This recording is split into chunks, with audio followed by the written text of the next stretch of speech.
So then on to the Mother Lode. So did you guys recruit him or? No, we actually went out for advertising in the Northwest. So we opened it up. It's what we did the last time. So we advertised several different places, theater associations, etc. And we had about 12 applicants that we were stronger, and then kept narrowing it down, and Matt ended up being our guy. We had put him through the ringers of written application, a Zoom interview, and then an in-person interview. So just made him go through the hoops. So not just a hometown favorite, you had to earn that. I had to earn it in the last few weeks, and I feel like I've earned it the last 14 years. So. Yeah, it's kind of been a natural progression. Yeah. No, right. it feels great, and it's one of those things, like, I know I have a lot to learn. I know I bring a lot to the table too, but it's different for me in some aspects because I've just been doing my own thing. If I want to do something, I just do it. Right. Whereas this has more of a board aspect to it.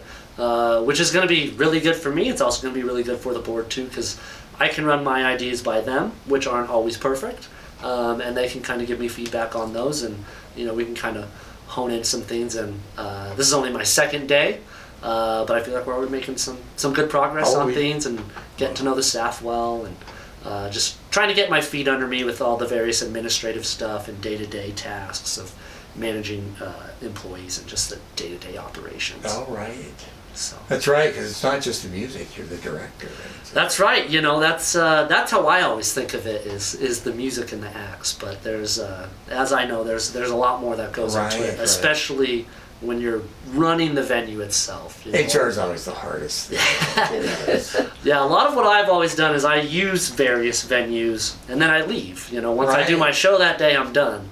And so everything else is up to them after that. So this is definitely new to me. Lots of planning. After the show, I gotta stick around for the cleanup and making sure the heat's still on and all that good stuff, and that we're ready for the next turnaround. Yeah, I think the timing is really good.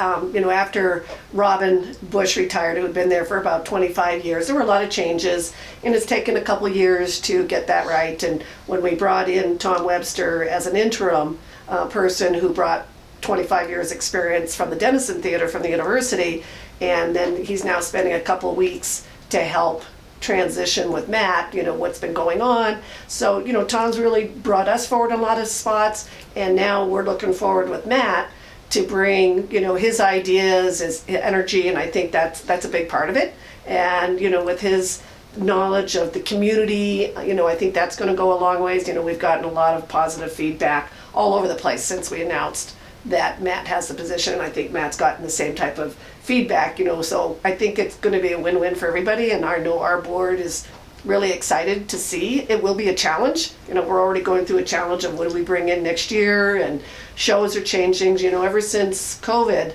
the whole dynamic of what's out there for touring groups has changed. And so, we not only need to remember the patrons that we've had for the last 25 years and what they like to do, but we also need to look at how do we bring in different age groups and different types of shows so that we have a wide variety that meets the opportunities for all the generations that are here in this community, and become that hub for Southwest Montana.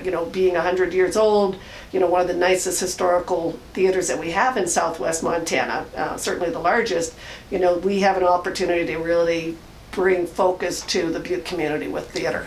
That's a real destination. So. Definitely.